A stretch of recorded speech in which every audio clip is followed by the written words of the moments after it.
Morgan Siddle from the Development Outreach Communications team here at USAID Zambia, and I'm here with Angela. We're going to be talking about the 16 days of activism against gender-based violence. Angela, why don't you tell us a little bit about yourself? Hi Morgan, thank you very much for having me here today. My name is Angela. I'm deaf, and I'm also from the deaf community. I work with different deaf organizations, and I'm also a deaf interpreter from Federation of Sign Language Interpreters and Translators of Zambia. Like I earlier mentioned, I work with different deaf organizations, and thank you very much for having me here. So a lot of people are going to be watching what we're doing for the 16 days of activism.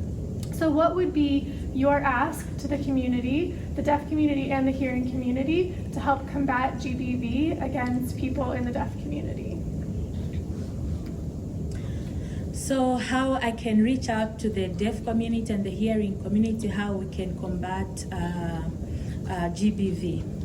So my first point would be, we should make deaf people feel safe.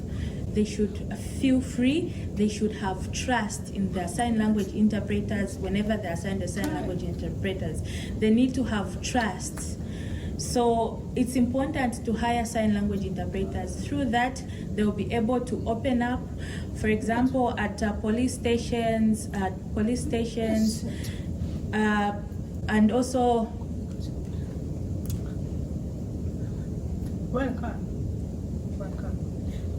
So for example, when a deaf person goes to the police station, they need to be welcomed. They need to feel welcomed as they try to express themselves, because it's very difficult to communicate.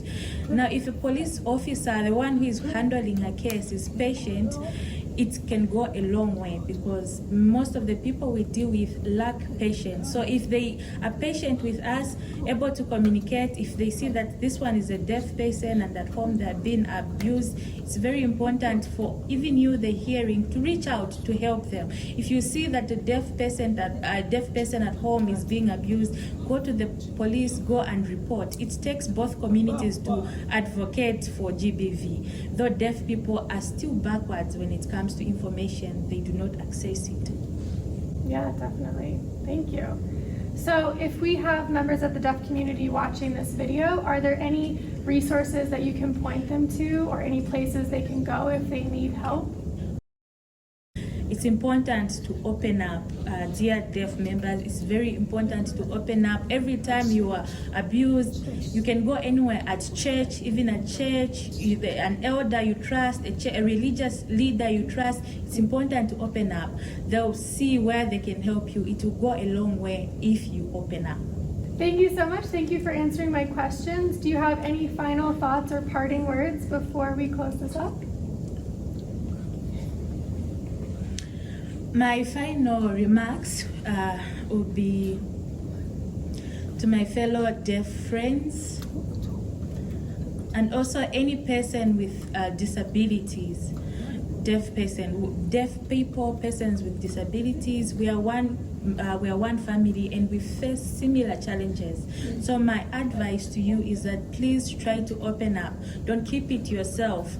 Do not fight this war alone. No, it's important for you to open up. Call for help. Go seek for help. It's very important. Even your friend, someone you trust, it's important to open up. They will help you. At church, the police station, report. Do not fear. Do not be defeated by what will happen. Look for a sign language interpreter to break the communication barrier. And also, parents, if you've noticed that your child has been abused, maybe or by a relative, do not keep quiet. Do not keep it yourself because it's a family member, it's going to break family ties. No, it's important. Your child is important. Report that person to the police. Do not fear. Definitely. Well, thank you so much, Angela, and it was great talking to you. You're welcome, Morgan. Thank you for having me here.